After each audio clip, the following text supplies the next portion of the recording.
Pope Leo the 14th and the traditional Latin Mass ghetto. Now, before I started today, I saw that people were complaining, saying, well, we're talking about the Latin Mass ghetto. I'm not talking about, yo, man, want to drinking malt liquor or you want to smoke some blunts, man. I'm not talking about that ghetto. I'm talking about a real ghetto. What is a ghetto?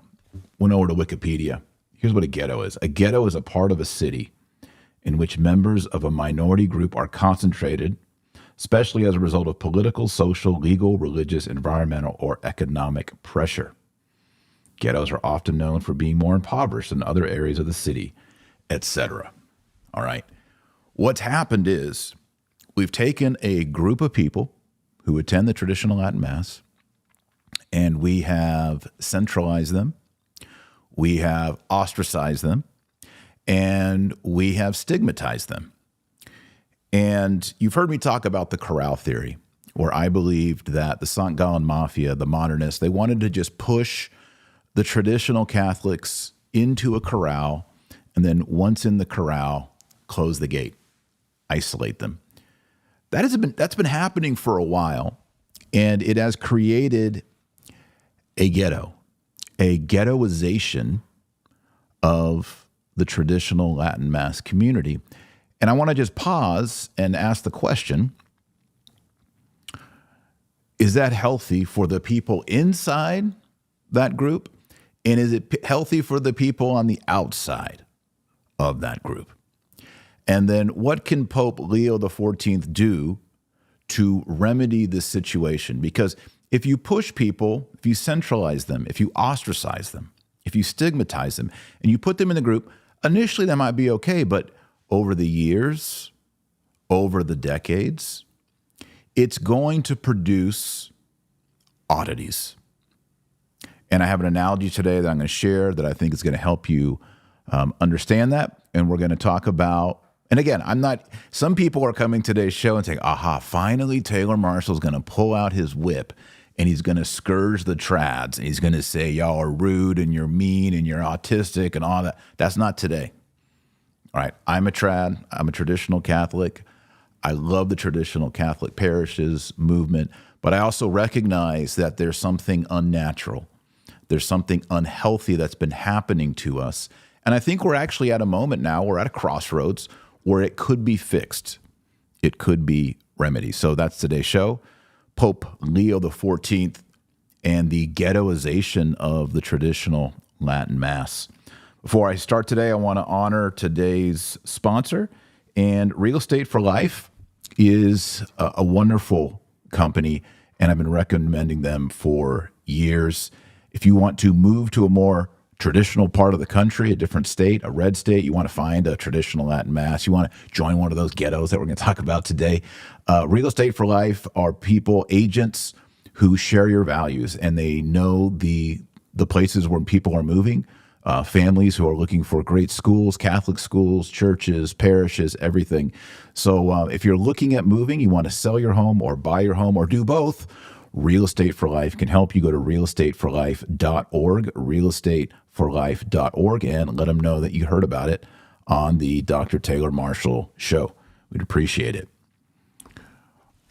All right, here's an analogy that I think would help. The game of chess. I like the game of chess. I'm by no means a chess master, but I was taught to play chess by my maternal grandfather, and he would sit there and smoke cigarettes. I think they were Parliament. And for hours, we would play chess. There was no internet back then. He had a few books that he gave me, and I learned to play chess with my grandfather, and I cherish those days. So the game of chess has a set of rules, a set of board, a set of pieces that has developed over time, but has been standardized. And so think of the game of chess as an analogy. And let's say in 1970, the World Chess Federation came along and said, listen, we're going to update chess, all right? There's a lot of people in the world, they like checkers, they like other games, and so we're going to make a couple tiny changes to the game of chess. So what we're going to do is, and I don't know, we'll make up some things here.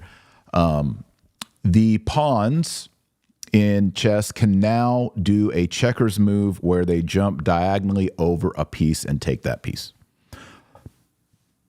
Otherwise, the pieces are the same. The game is the same. Check is the same. Checkmate is the same. All the other pieces move in their traditional ways.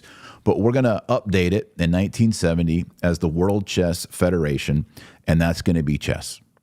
Okay, so in 1970, let's say they do that. And there's a whole group of people like J.R. Tolkien and others who say, well, okay, but that changes everything we know about strategy, opening moves. There's kind of a tradition to openings and counters, and that changes everything. I'm not comfortable with that. I just want to play the older chess, traditional chess. So there's a group of people who continue to play chess as they always played it, but most people move on and they do the new chess rules in 1970. And it catches on and people seem to like it. It's a little bit faster. It's a little fun, kind of got that checkers move in it. And they go on, and the World Federation of Chess, that just becomes the new way of playing chess, and everybody loves it. But there's always this group that kind of meet together, and they're like, we're going to play the traditional rules of chess.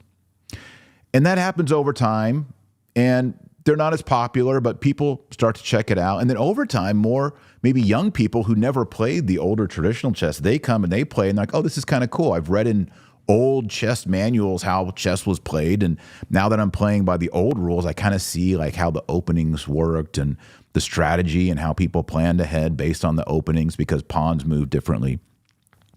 And so finally, in, I don't know, let's say the year 2008, the International Chess Commissioner, let's say his name was Benedict, he says, you know what?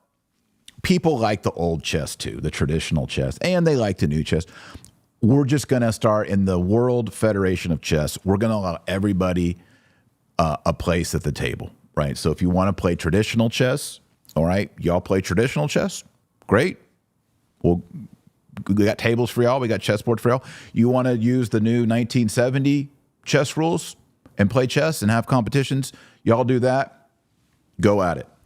And so once that happens in 2008, a whole new generation of people are exposed to traditional chess, and it starts to grow. Young people like it. They're like, I've been studying chess for a long time, and kind of everything that I learned about chess, and I read the great chess masters, and I watched old, chess games and competitions, and now that I'm playing the old chess, I kind of understand the brilliance and what was cool about the traditional chess rules. And meanwhile, the new chess continues to go on its way. But unfortunately, that chess commissioner, Benedict, he resigned, and a new chess commissioner came in. His name was Francis. And he sees the growth, especially of young people, and then international people, having a renewed interest in the old pre-1970 traditional chess rules. And so he says, well, we're going to restrict that, all right? I don't want any new students, seminarians, learning the old traditional chess rules.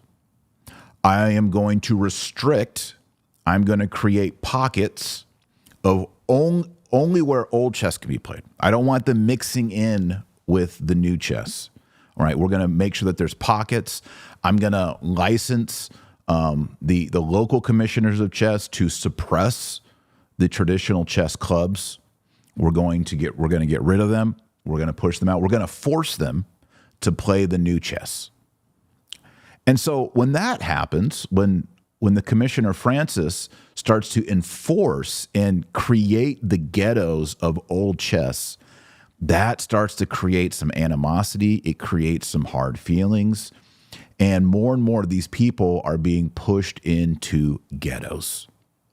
And then the people who are playing new chess, they see those people and they say, well, if you're playing the old chess and you're not playing the new rules, that means you hate the game of chess. And they say, whoa. We don't hate the game of chess. We're just playing by the old rules. No, you hate chess, and you hate the commissioner, and you hate everything there is about the game of chess because you will not play the new rules. And this creates a ghettoization of, let me switch the analogy, pivot to the Latin Mass. There are people who just want to pray and attend the old ways. And there's a whole new generation who has discovered the old ways, and they are spiritually benefiting from it. And we had reached a positive consensus under Pope Benedict, Summorum Pontificum 2008, where we had he called it the ordinary form and the extraordinary form, and they were both given freedom. But the extraordinary form, the traditional Latin Mass, started to pick up some steam, started to accelerate. And Pope Francis stopped it. And he pushed it into ghettos. And now people are saying, well, why do y'all have a ghetto mentality? What, you don't love the Catholic Church. You don't love the papacy. You don't even love the liturgy. You have made an idol of the traditional chess. And the people playing traditional chess are like, I don't even know what you're talking about. It's not about that at all. And so when you create this ghetto mentality, and again, I'm not talking about, hey, man, you want to smoke a blunt? Man, let's do some crime. I'm not talking about ghettos like American ghettos. I'm talking about, the definition of what a ghetto is, all right? A concentrated, especially as a result of a political, social, legal, religious, environmental, or economic pressure. There's definitely an environmental, religious, political, social pressure to create these pockets of traditional Latin Mass ghetto. And so my response is, what could Pope Leo XIV do to release the pressure? There's definitely pressure built up, and it's not healthy. It's not healthy for people in the traditional Latin Mass. If you're ostracized, if you're stigmatized, if you're ghettoized, it does wear on you. Even if you're a glad trad and you're a happy trad, you do notice that there's a different set of rules for you. Like, can we build a bigger parish? Maybe next year, maybe next year, maybe next year, maybe next year. Meanwhile, other parishes are buying land, building, and for some reason, the traditional Latin Mass parish can never grow, it can never build, it can never expand, or it's shut down, right? Or it's moved, as we just saw in Charlotte, North Carolina, shut down the Latin Mass locations and put it to a new location outside the city. The people in that ghetto see that, and it begins to wear on them. And then the people outside of it say, well, why don't you just get along with the rest of us? Why do you have to have your special magic liturgy? Why can't you just play the new rules of chess? Come on, just play the new rules. And there's this antagonism. And so I think what could happen, and I think this would be the best case scenario, is if Pope Leo XIV, in a non-politicized way, did two things. I think the most important, well, I'll do the second part and then I'll do the most important. The second most important thing I think he could do is to return to what Pope Benedict XVI had established in 2008, Summorum Pontificum.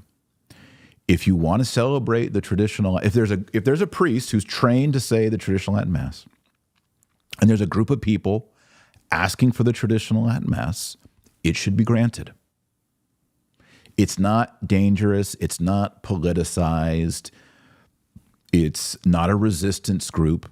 It is a place where people are coming together to pray, to honor God. And the liturgy they're using has been used for hundreds and hundreds of years.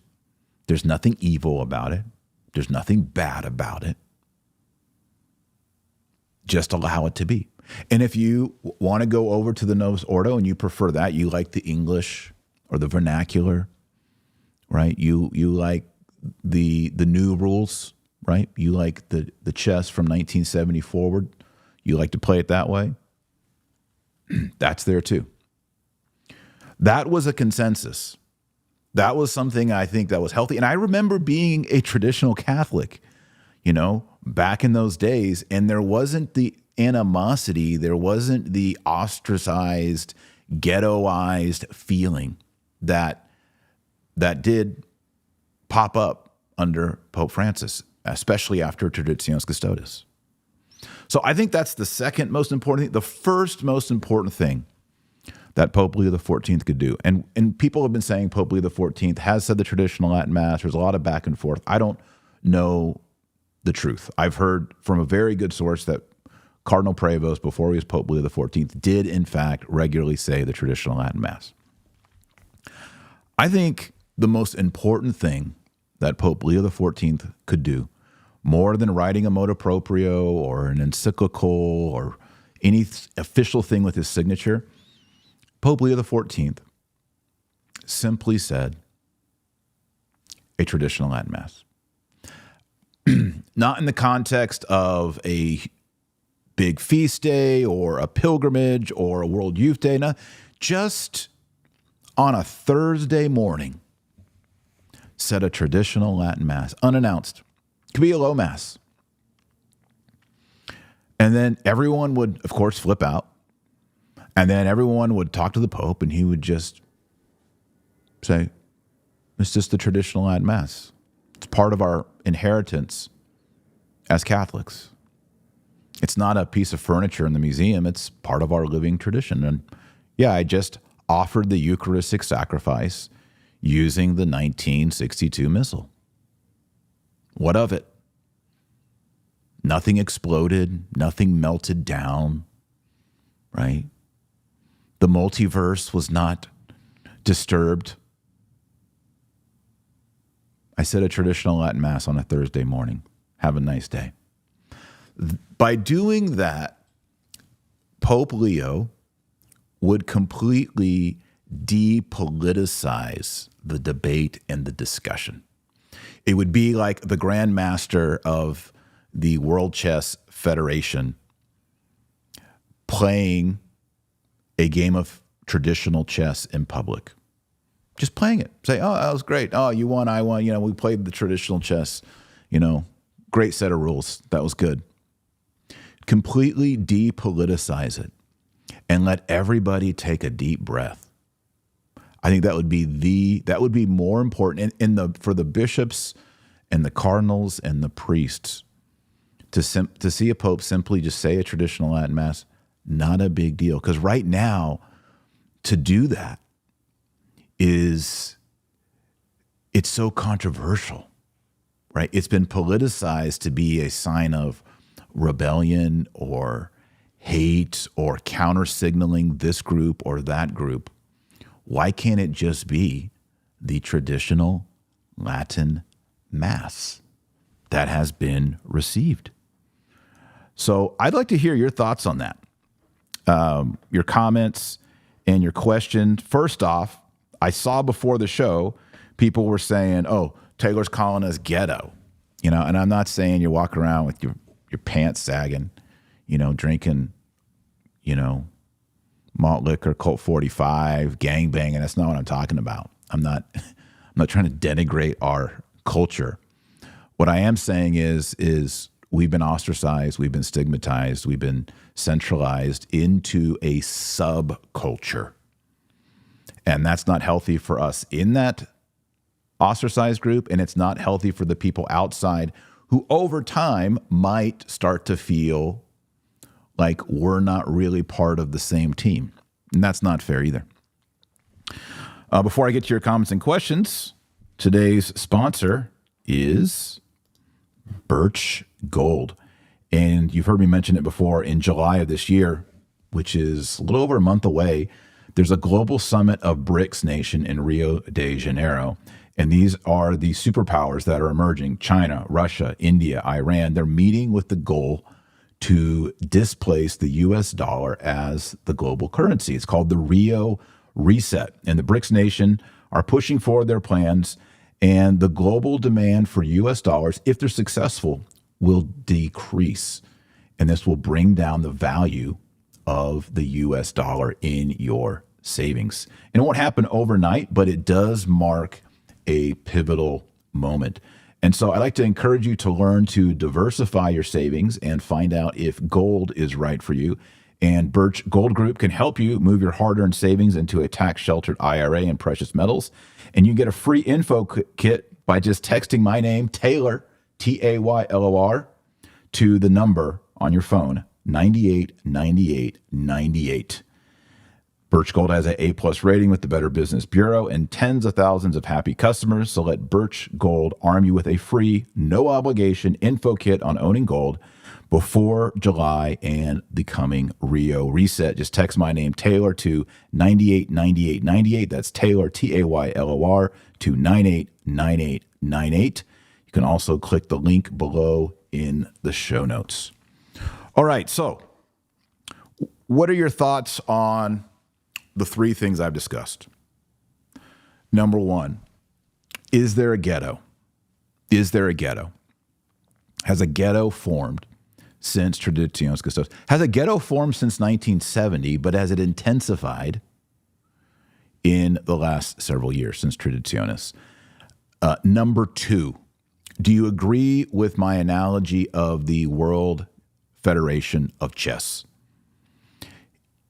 Did something like that happen in 1970? And is it reasonable to continue to honor the rules and the game of traditional chess, or must it be obliterated and wiped off the map? In order for there to be new chess, we have to destroy the old traditional game of chess. Is that logical? And then the third thing is, what is more important for Pope Leo XIV to do? Obviously, we want to see him return something like Summorum Pontificum. But is it more important simply for him on a Thursday morning, unannounced, to simply say a traditional Latin Mass and say, look, the Pope said it. It's not a big deal. Take a deep breath. All right, so I'm going to go to your comments and your questions, super chats. And by the way, for those of you especially who are super chatters, I suppose, I have converted the channel not converted it. I've opened up the option on the channel to join as a member of the channel on YouTube. I've noticed on other channels, they have this option. When you join the channel, you get different emojis, you get different benefits, you unlock different perks. So I was like, well, that's cool. And I've been thinking about doing it for several months now. And we did that last week. So you can join the channel and you can get new emojis, perks, advanced access to new videos, different polls. You get priority in the super chats, etc. So if you just go to my YouTube page, Dr. Taylor Marshall, you can see it either says join or members. I think it says join. You click that and you can unlock it. Okay, super chats coming in from Joseph, NGO. By the way, how is my audio? I cranked the audio. I hope it's not crunching or cracking. But the last week or so, y'all thought the audio was a little low, so it's ramped up, and I hope it's not too high. Joseph, Pope Leo may have TLM be at mercy of each bishop, but anticipating the faithful dispersing to the Eastern churches, e.g. Byzantine, and therefore has buttressed them from the foreseeable criticism of the Latin Rite ordinaries. Yeah, I honestly think if I had to place a bet that Leo would maybe not go back to Summorum Pontificum, which is giving the right to every priest to say the traditional Latin Mass, but will return it to the authority of the bishops to do what they want in their own diocese, which would be a medium point between Pope Francis and Benedict XVI. I could see him being a centrist and coming in somewhere in the middle. I honestly do not think the faithful dispersing to Eastern churches is a reality. I love the Eastern Catholic liturgies. I love the liturgy of St. John Chrysostom, especially. I find it fascinating. I find it beautiful. I do want to attend it. I like it. But if you said, Taylor, would you be comfortable for the rest of your life attending the divine liturgy and having your children married in the Eastern rites and baptized? That is not, it's not because I disparage it or don't like it. I do like it. I do honor it. That is not an option that I like. I am a Catholic. I am a Latin Catholic. I am a Roman Catholic. I like the Roman rhythm of the year. I like the Roman liturgy. All right, that's who I am. That's what I was baptized into. That's what I was confirmed into. That's where I am. So I'm not interested in migrating into the Eastern rites. And I really don't think that is the solution here. The solution is really an honest discussion of the Roman right, the patrimony and the inheritance of the Roman right. Another super chat from Joseph as well. This competition may soften the hearts of those ordinaries that don't have the ideological antipathy to the TLM and would lead to a truce in the liturgical wars until next generation of traditional-minded bishops take up the ranks. Yeah, I think that's part of the problem here is the liturgical wars. When you create a ghetto, you are, and I think they might, the real hardcore modernists who hate the traditional Latin Mass, I think they know when you create a ghetto that you stigmatize, it's going to ignite that group to be more radical, to be more resistant. And then they can say, well, see, we gave you your tiny TLM outside the city and, you're grumbling. So now we're taking everything away. Yeah, when you ostracize and stigmatize people and push them away, it's going to create oddities within the movement. That's true of human nature, right? If you took the Maronites and said, we don't want anybody else joining the Maronites, no more, and we're concerned about Maronite liturgy. We're concerned that it radicalized people. We're concerned that when people go to Maronite liturgy, they don't fully appreciate the Second Vatican Council and they don't fully appreciate the papacy. And so we're going to put limits on the Maronite liturgy. Well, over 10 years, that's going to change the way Maronites understand themselves with respect to the Catholic Church. And is probably going to create some negative feelings, right? You do that to any group of people, even the best-hearted. If you said, the Bavarian Society of Germany, we are going to place restrictions on who can join it, when they can meet, who can lead it. We're not so we're a little bit concerned about this lederhosen thing and polka and certain brands of Bavarian beer. Well, you do that after 10, 20 years, it's going to create some oddities within that Bavarian subculture. Do you want to do that? And I think as Catholics, Catholic meaning universal, I don't think we want to do that. I think Pope Francis made a mistake. I think Pope Benedict he helped the situation. I think Pope Francis not only undid what Benedict did, I think Pope Francis made it worse for the liturgy wars. Tristan says, speaking of the traditional Latin Mass, we had a solemn high Mass this morning for St. Philip Neri's feast day at the Cincinnati Oratory. St. Philip Neri, pray for us. St. Philip Neri is such a great saint, and the Oratorians are fantastic, and the Oratorians are great at liturgy and wonderful also with the traditional Latin Mass. So I think the Oratorians are going to do great in the years to come. Really appreciate them. Oscar says, do you think that Eastern Orthodoxy, in particular the Diocese of Constantinople, will ever come back into full communion with Rome? Well, what I've learned over the decades is that there is no such thing as Eastern Orthodoxy. I have had friends that are priests in various Eastern Orthodox jurisdictions. They have different understandings of Eastern Orthodoxy. I would not say I was a close friend, but I got to know a Romanian Orthodox priest, and I am good friends, old college friends, with a priest who is a Eastern Orthodox priest in the Patriarchate of Antioch, Antiochian Orthodoxy. They have different understandings, and even on the issue, for example, of receiving people who are baptized, some of them will do what's called a corrective or a rebaptism. Some of them will just chrismate, and they really disagree on how that should be implemented, and it does cause some sore feelings. So I don't think there is a such thing as Eastern Orthodoxy. As you probably know right now, the Patriarch of Constantinople and the Patriarch of Moscow are in a schism right now. The Patriarch of Moscow has excommunicated the Patriarch of Constantinople. So even there are different fault lines within Eastern Orthodoxy. So to say they would all come over en masse into communion with Rome, I don't think that's the case. What you've seen in the past, for example, with the Melkites, the valid patriarch of Antioch did come into communion with the Pope. And that's what we know today as the Melkites. I think I have that right. Hopefully my memory is correct.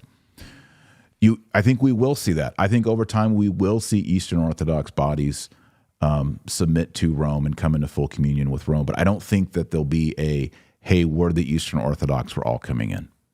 We haven't seen that historically. It'd be awesome. It'd be great.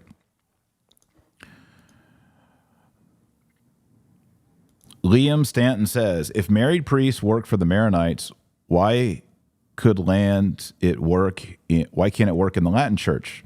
Also, can you please do a video for the victims of these wars going on, particularly Palestine, Israel? If married priests work for Maronites, why not for the Latin? Because we're not the Maronites. All right. Just as we don't want the Eastern churches to Latinize, like I don't want the Melkites or the Maronites to start adopting elements from the traditional Latin Mass or the Novus Ordo. Right. I want them, if you're a Maronite, I want you to be a Maronite. If you're a Melkite, you need to be a Melkite. If you're a Coptic Catholic, you need to follow the Coptic liturgy. All right. That's what the Eastern rites are for.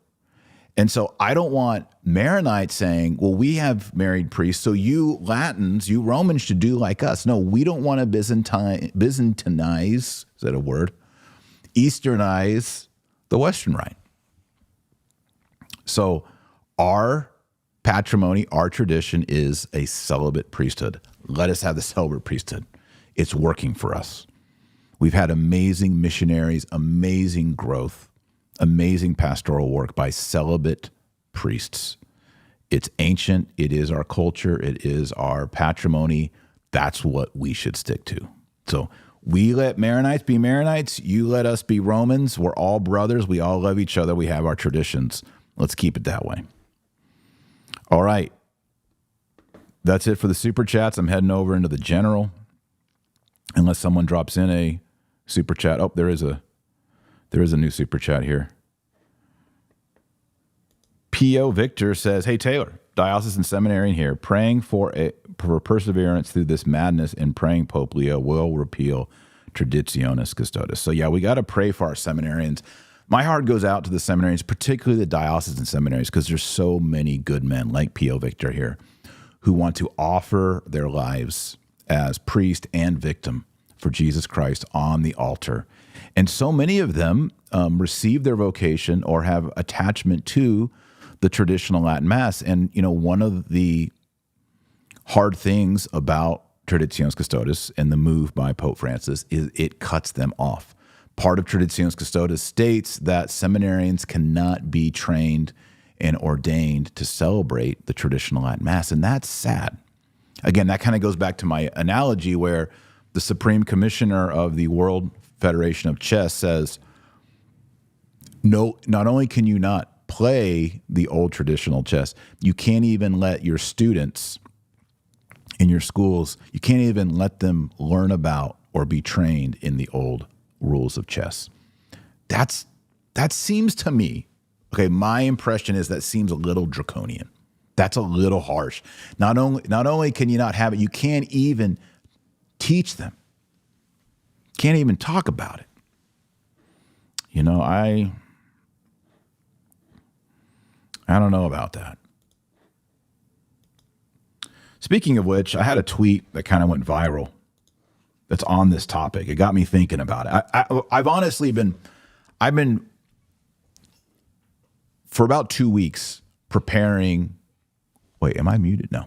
For about 2 weeks, I've been preparing this topic, and because I knew some people might be offended by it. I wanted to find the right analogy. That's the chess analogy that I went in. But I also had this this tweet. Let me see if I can pull it in here. Where did it go? Not that. Here we go. I said, please stop attacking the traditional Latin Mass as if it's a carcinogen in the body of Christ. Are there mean, holier-than-thou jerks in the traditional Mass parishes? Yes, there are some. I've had people in the traditional Latin Mass. I've used this one. There's several, but this is one because it's kind of an easy one. I had a gentleman come up to me once after a traditional Latin Mass. And he says to me, Taylor, good to see you. I've noticed that you and your family for the last year or so have been going to the low Mass, not the high Mass. I said, yeah. Are you aware that there's more graces and more glory in the high Mass? I said, well, yeah, I mean, there's more ceremony. The high Mass is the high Mass. There's more in the high Mass than the low Mass. He's like, well, why would you choose to be in the low Mass? Right now? And what he was doing is he was judging me. He was putting me down because I think we were going to the low Mass just because that time slot fit our family structure better with our kids, right? It's not that I was in my heart of hearts saying, I want to cut myself off from the high Mass. I want to be low Mass, right? That's not it. But I was being judged. I was being belittled by another layman who obviously was studying me for a long period of time and observing which Mass I went to and then making a judgment. That's holier than thou. That's being a jerk. That's wrong, right? I don't like that guy, all right? But I'm not going to judge all traditional Latin Masses because of that experience with this guy who was a jerk. All right. So when you say to me, are there holier than thou jerks at the traditional Latin Mass? I say yes, there are some.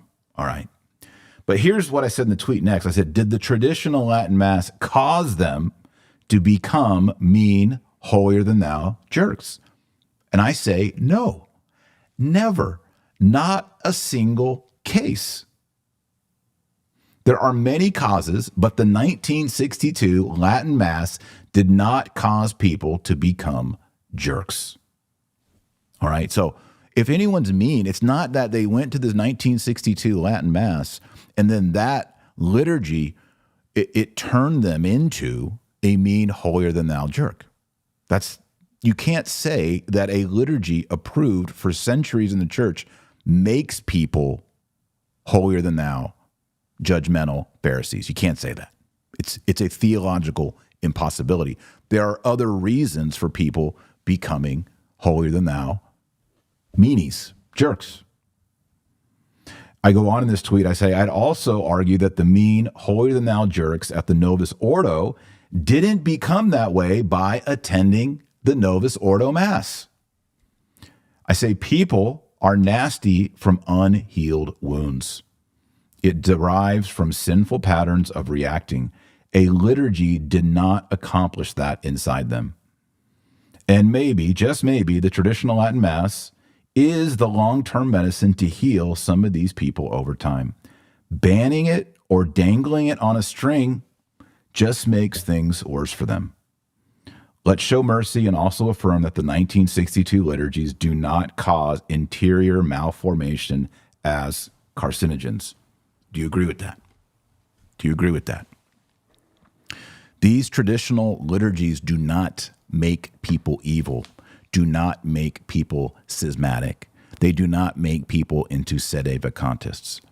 Other things can do that, but it's not the liturgies. We should not punish the liturgies or restrict the liturgies because of people's sinfulness. You could say, I've noticed that more people who promote an unrepentant sexual lifestyle attend the Novus Ordo. Therefore, the Novus Ordo makes people sexually deviant? No, I don't believe that. Right? We can't take the attributes of people who attend a certain liturgy and then say that that liturgy caused the sin to be within them. We got some more super chats. That fired up, people. Super chats are rolling in. Joseph says the analogy holds. The Novus Ordo is blitz chess. Interesting. That's funny. If you play chess, you know what blitz chess is. TJ Walker, not heard but I think the analogy is better, not just blitz chess. I think the analogy is better to actually change just one or two or three of the rules of chess. You know that it may not look like a massive change, but everything you've studied, everything you've done in chess, particularly with openings, would be radically altered if you just changed a few elements on the board. It would radically alter the game. It could still be called chess. It would still have much of the same strategy as chess, but by changing just a few tiny things, it would radically alter strategy. It would radically alter the way that the game's played. TJ Walker, super chat. Not heard the Pope mention Jesus Christ. He talks about God and love quite a bit, but not mention Jesus Christ. He talks about love quite a bit. I don't know if I've noticed that. I'd have to go back and look at speeches. I sense that he has, but it's something I'll keep an eye out for. Going back into your into the general chat here, I'll keep an eye on super chats rolling in.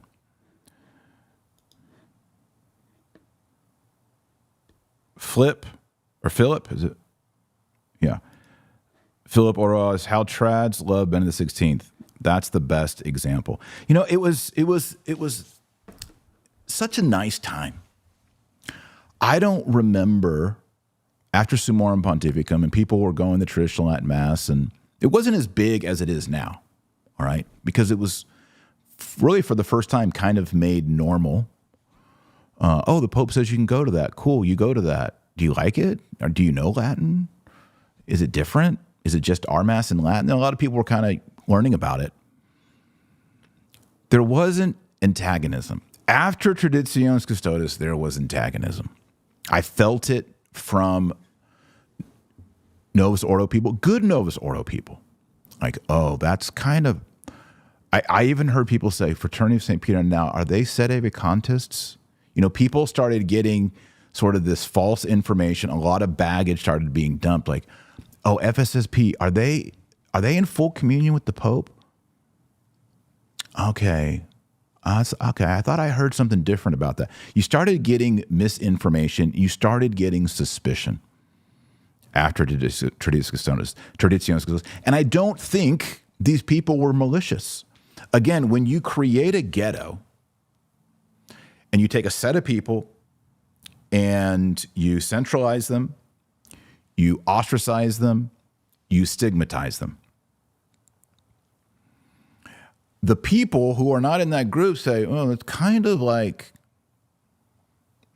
are they the bad kids? Like, is that the juvenile detention group? And then you say, yeah, they're kind of schismatic. I got this a lot on YouTube.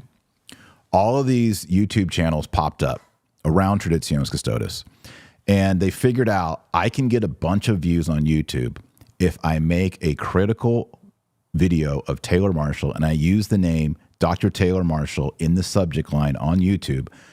The YouTube algorithm will take that name, Taylor Marshall, and then send it to all of his, and people built YouTube channels being critical of me. And people built YouTube channels saying that I was a sede vacantist, that I was a schismatic, all kinds of, and there's people in the world that believe all these things. They haven't watched a single video by me, but they've seen these other pop-up YouTube channels, and they believe the things that they've heard on those channels. And that's another result of the ghettoization of the traditional Latin Mass. It's these people are bad, schismatic, sede vacantist, hateful, rude, holier than thou, don't love the Pope, don't love Catholicism, worship a liturgy, don't worship God, etc. Whereas I think if you just walked into, I don't know, Kansas City, St. Patrick's, Institute of Christ the King, it would be an amazing experience, beautiful music, liturgy, reverent. Afterwards, people would shake your hand, talk to you. I think you'd have a really amazing experience. Just go on a random Sunday. And you would think, this is not what I heard these people were like on Twitter, X, Facebook, and YouTube by certain voices.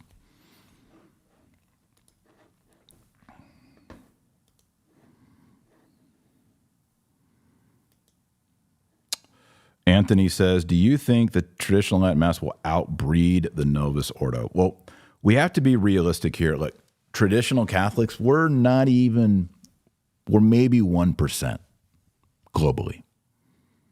Maybe 1 out of 100. Maybe. All right, so we're not that big. So when you look at and also remember, like the church in Africa, the Catholic Church is growing like crazy. I think it's like 12% a year or something, just astronomical. Also in Asia, right? And for the most part, almost entirely, that is the Novus Ordo liturgy there. And they're growing. And they're breeding. They're having large families. Our traditional Catholics in France and Poland and the United States of America and Mexico also having large families. Yes, my wife and I have 8 children. But the crossover is, I think, not in the remote future. I think probably what's closer, and Kennedy Hall had a really interesting video in the last several days on this, is the priesthood. I think you're going to start seeing drastic decline in the religious orders. The Jesuits are going to have a huge drop-off soon as that last sort of Vatican II, post-Vatican II generation begins to die. You're going to see a massive drop-off. And people have said, I think for example, the Society of St. Pius X will eclipse the size of the Jesuits, I think, by 2060, which is just a few decades away. So just think about a church where there's more SSPX priests than there are Society of Jesus. I think the birth rates, the lay numbers will be interesting. I think laity worldwide will continue to grow. But I think where we're going to see problems, particularly in the West, is in priestly vocations. And the young priestly vocations are more conservative, more traditional, and they are interested in, quote unquote, old rule chess. They like the traditional Latin Mass. They did not grow up during the liturgy wars. They did not grow up during Vatican II, where hearing Mass in the vernacular and receiving the Eucharist in the hand was like the coolest thing ever. They didn't experience that. What they've experienced is sort of a fractured, confusing Catholic experience where the Novus Ordo can look like maybe very reverent and orderly where they grew up, and then when they go to college, or they move to a different city, that liturgy is radically different. And they start to notice sort of these fractures and these fissures, and they're looking for something consistent. They're looking for stability, especially as they get married and start having children. I've noticed a lot of these young couples, been married less than 3 years, they show up at the traditional Latin Mass. They're having babies and they're plugging in there. They like that. So the outbreeding thing, long term, yes. Obviously, if you have a group of people that believe contraception is a mortal sin, and then you have a group of people that don't think it's a mortal sin, the group that doesn't practice contraception will grow faster, and it will produce more vocations. Thank you, Anthony. Another super chat from Grover, who made me Catholic. More traditional Latin Mass restrictions in Charlotte, North Carolina. The poll is coping. What do you mean the poll is coping? Which poll? But yeah, there's been more restrictions in Charlotte, and I think this is a great opportunity for Pope Leo XIV to intervene and say, hold on, Charlotte, North Carolina. Hold on. Let these people have their traditional Latin Mass at their parish. It's not hurting anyone. No one's becoming sedevacantist. No one's becoming... You want to make sedevacantist, you want to make schismatic. Keep pressure cooking these people. And that will happen. But we don't want that to happen. All right? Just let them pray. Let them exist.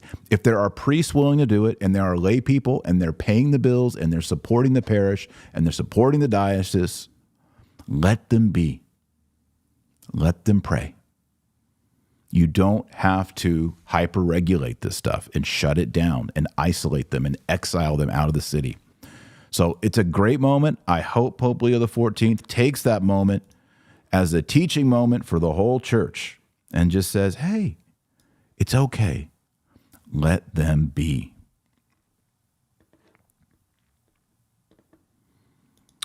Philip is back here. I feel like I grew up in the beginning of the 20th century. We recite every night before sleeping Ave Maria Stella, and my parents haven't been at Latin Mass at all. Yeah, these are great traditions. Linda says, how do I find the location of traditional Latin Mass? The obvious Google search only gives me one location in a whole state of New Hampshire. Any advice? Welcome. Yeah, you got to do Google searches. I would recommend, look for Google traditional Latin Mass. There's Latin Mass Finder. You can go Fraternity of St. Peter and put in a zip code. You can put in Institute of Christ the King. You can put in SSPX. You can put in all kinds of things and talk to other people. And sometimes there's options that may not be advertised online as well. Sometimes there's a traditional Latin Mass at 2 p.m. at a diocesan church that's not advertised.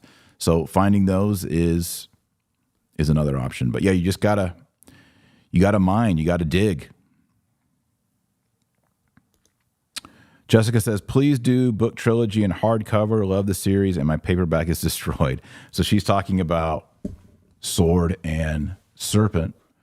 And this is the 3-part trilogy. There's actually a 4th. And this is my historical fiction book on St. George and the Dragon. Also has St. Christopher in it.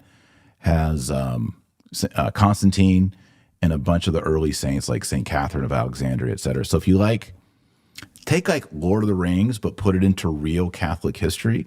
And instead of magic and wizards, you have priests and miracles and relics and bilocation. And St. Nicholas is sort of your Gandalf figure. It's pretty cool. So check it out. You can get it at Amazon. Sword and Serpent by yours truly, Taylor R. Marshall. Check it out. And yeah, we need to do a hardback version. I want to do a hardback version that has gilded edges like Tolkien. I want to do a Tolkien Sword and Serpent. Thanks for that recommendation and for that encouragement. Someone says there's a beautiful TLM in Fitzwilliam, New Hampshire. So Teresa's already helping other people out here. There's a TLM in Fitzwilliam, New Hampshire. Yeah, you guys got to just ask. Mateo says, Dr. Teo, just want to remind people the Tridentine Mass wasn't said only in Latin. We Croats had it in Church Slavonic. That is correct. There is a traditional Latin Mass in Slavonic, and Bishop Athanasius Schneider, who wrote the foreword to my book, Infiltration, he has said the traditional Latin Mass in Slavonic. It actually does exist. Pretty cool. So, Mateo, thank you for letting me know that, letting all of us know that. And by the way, Croatia is a wonderful place. I got to get to Croatia. I love the Croatians. I'm always surprised when my books come out, there's huge demand for the Croatian translations. In fact, Sword and Serpent is in Croatian and the sequel. So I don't know. Croatians are awesome. Love y'all in Croatia. Oh, Philip says he's Croat too. See, the Croatians are everywhere here. I must have some secret Croatian blood or something because I have a deep connection with the Croatian people.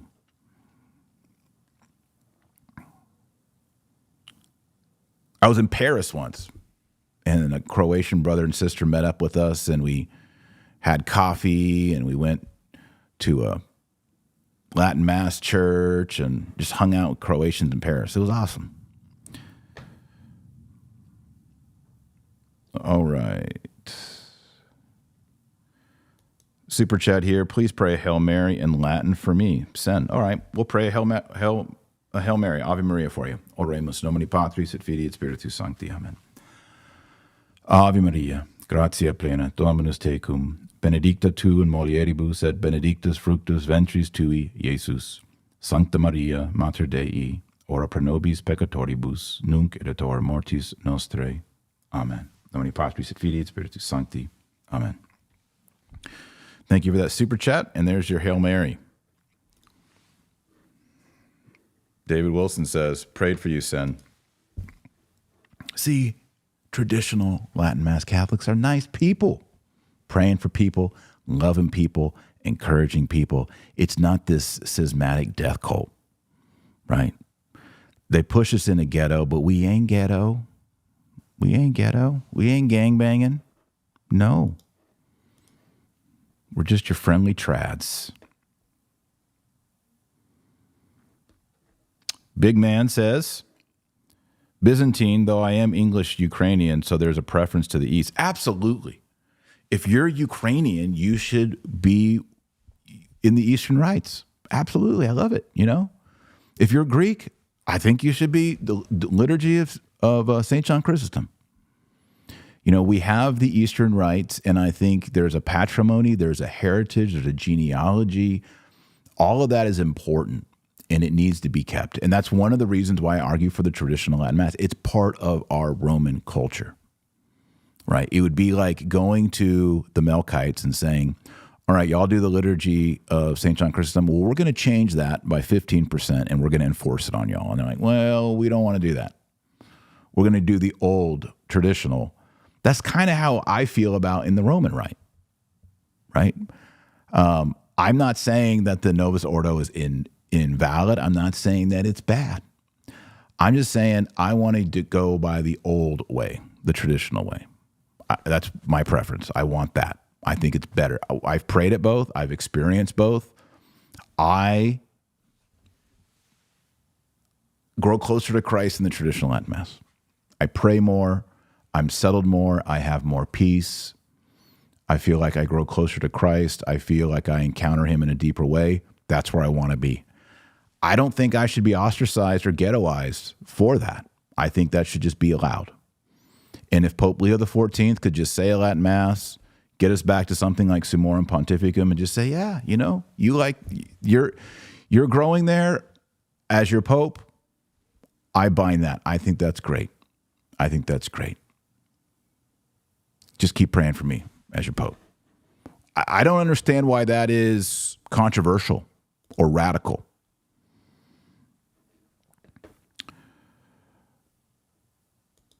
Liam says, have you taken a 23andMe? I took one of them. I don't know which one, but I don't have any Croatian in me. Sorry. How did the bee sting work? So y'all probably saw last week I had one of my bees from the brown hive sting my knuckle. Worst thing ever. Big mistake. I should have never done that. I've had bee stings on my forearms, on my back, on my ankle. They usually create a little whelp and they go away in about 48 hours. I still have, you've probably been seeing me rub it. My hand swole up to a big fat baby hand. And I called my doctor and he said the back of the hand is a horrible place to get stung because there's no fat, no muscle, no tissue. It's just ligaments and bone. And you got the carpal tunnels and it doesn't drain. So like I've been stung on the palm and that goes away within a day. But on the back, the bee venom does not drain out. So my hand swole up. It was so painful. The first night I didn't sleep well. The second night I didn't sleep hardly at all. Horrible pain. Worst bee sting experience of my entire life. I would never do it again. Now, I haven't been sneezing and I haven't had runny eyes, so maybe that worked. But I should not have allowed the bee to sting me on the back of the hand. So, was not a W. It was definitely an L. It was definitely a bad experience this time. And I'm talking about, for those of you who don't know, I'm a beekeeper. And last week I was checking on the bees and I had a bee sting me on purpose because some people say that when you get stung by a bee, your body has a histamine reaction and it resets your histamine structures, which also relates to your histamine reaction to pollen and other allergies. So last year I got stung 7 times and I had barely any allergy, like pollen allergies the whole year. I was great. This year I was having a lot of pollen allergies and I was like, I haven't been stung by a bee this year. So I stung myself with a bee on purpose, but I stung myself right between the 2 knuckles right here. And I don't know, you can see the hand's still kind of red. Yeah, this is red. You can see it. And I'm not even wearing my wedding ring. This is a rubber wedding ring because my gold wedding ring, I still can't put it on. It's that bad. It was not a good call. All right, there's some super chats in here. John, I am putting together a new home altar and would love to incorporate a meaningful relic. Any advice? Yeah, to get a first-class relic, It's very difficult. You want to get a real one, a certified one. And usually you get those from priests or someone who has a real relic. They give it to you. You can't buy one. That's a sin. You can't buy a relic. So you got to just ask around and pray. I'm still praying for a first-class relic of St. Thomas Aquinas. I've been praying that for 10 years, 11 years. No one's ever given me one yet. So I'm still praying that I get a relic. I have a relic of St. Matthew upstairs. A first-class relic. I have a first-class relic of St. Elizabeth Ann Seton. And then we also have alleged first-class relic, our family, of St. Peter and St. Paul. Now, I don't know if those are real or not. They look real. They look verified. We got the Peter and Paul. So we have 4 relics, and then we have a third-class or second-class relic of Padre Pio. And we keep those on we have altars and places where we pray. We keep those. But yeah, it's difficult to get relics. All right, I'm going to do one more. Is that another super chat? Nope. Okay, I'm going to do one more general before we close out today. Elizabeth Cronin says, thumbs up, people. That's right. If you're enjoying today's show, like the video, share this video right now on X and Facebook. Hit the share button below me on YouTube. Share it on X. Share it on Facebook. You are my algorithm. Thank you, Elizabeth, for that. And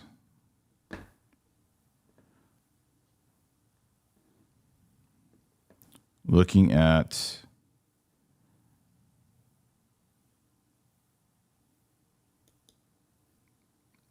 put aloe vera on the sting, pain goes away. The pain, the pain is bad when you first get stung. I'm used to it. It doesn't bother me. It's not the pain. It's the 48 hours later swelling that got to me on that bee sting because of where it was placed.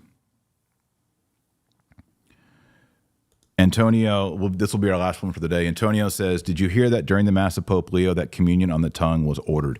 Yes, and a lot of people don't know this, but in the Diocese of Rome, in the Holy See, the Apostolic See, communion on the tongue, well, first of all, communion on the tongue. My priest on Sunday actually said, he said, you know, I hear this communion on the tongue, communion, kneeling on the tongue. He's like, but that'd be really hard to kneel on your tongue. It was a joke. But communion on the tongue is the universal practice of the Catholic Church. Rome has given indults to different nations to allow communion on the hand, but it is not the proper way to receive. The proper way to receive is on the tongue. They give indults or exceptions to receive on the hand. In Rome, I am told, does not have the indult. So if you receive communion in Rome, you receive on the tongue. Now, during Pope Francis, people were receiving on the hand everywhere. But technically speaking, I might be wrong on this, but I've heard it from many people. In Rome, the proper way to receive communion is on the tongue, not in the hand. So that makes sense. When Pope Leo had his first Mass, they had only communion on the tongue. That is the Roman way, I've been told, even to this day. So thanks for bringing that up, Antonio. All right, everybody, thanks for watching. I hope you enjoyed this. I hope the analogy of chess, old rules, new rules, and the analogy of a ghetto, ostracized, stigmatized, centralized. I hope that analogy is helpful. I hope if you are in a traditional Latin Mass parish or community, I hope that it gives you hope. And I hope it also encourages you not to be radicalized. Don't let the stigma, don't let the fact of being ostracized burn you out. And don't let it make you become bitter or reactionary, right? Be happy, be glad, be a glad trad. You can still be trad, you can still be rad, but you can also be glad. Pray your rosary every day. Everybody should pray your rosary every day. Get the beads out. Pray the rosary. If you're a dad, trad dad, pray the rosary every day with your family, with your wife, with your children. Pray the rosary. And find reverent liturgy. If you live near a traditional Latin Mass, go check it out. Go check it out. Go pray. Visit our sponsors, Birch Gold. Get the free info kit. Also, Real Estate for Life. These people can really help you if you want to move anywhere in the country, even outside, all over the globe. Real Estate for Life can help you move. So go to realestateforlife.org. Let them know that you learned about it at Dr. Taylor Marshall Podcast. Until next time, remember our Lord Jesus Christ is you're the light of the world and the salt of the earth. So go out there and be salty. God bless, Godspeed, and we'll see you tomorrow.